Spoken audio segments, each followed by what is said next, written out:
Hello friends, నేను భారతి మాట్లాడేది. Welcome back to YouTube channel. నేనొచ్చేసి గోధుమ పిండి 2 కప్పులు ఏసుకున్నాను డేక్షాలో. అనేక ముక్కాలు కప్పు రవ్వ ఉంది గదా! సూజీ రవ్వ అంటారు. ఆ రవ్వ ముక్కాలు కప్పు ఏసుకున్నాను. ఏసుకొని మళ్ళా వచ్చేసి సాల్ట్ ఏసుకున్నాను. తగినంతగా ఏసుకోవాలి. మళ్ళా వచ్చేసి సోడా ఏసుకున్నాను ఒక చిటికుడు. అనేక వచ్చేసి ఒక గ్లాస్ నీళ్ళు పోసుకొని బాగా కలపాలి. మిక్స్ చేయాలి ఆ పిండి.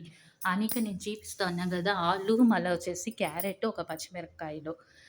ఇదొచ్చి రాగి పిండి నేను ఒక స్పూన్ తీసుకొని మనం డేక్షాలో ఏసుకోవాలి.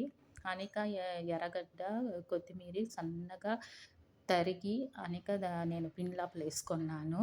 అనేక ఈ క్యారెట్, ఆలు ఉంది గదా! తురుముకునింది అది ఏసుకున్నాను. ఏసుకొని మిక్స్ జేయండి.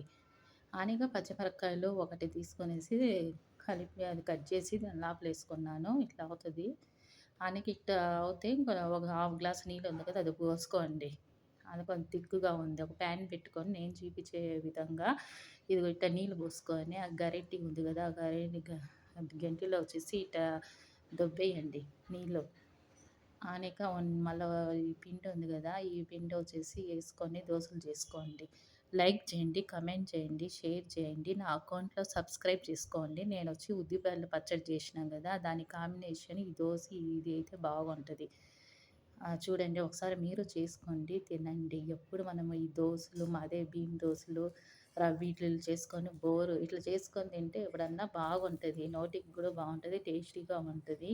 తింటే చాలా మంచిది ఫ్రెండ్.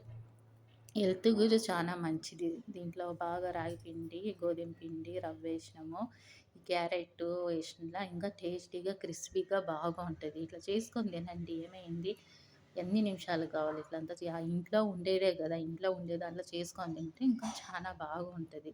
చూడండి ఫ్రెండ్స్, ఇట్టయింది, రెడీ అయింది. నేను 5 దోసలు చేసుకున్నాను. ఒక దో 2 దోసలు నా కూతురు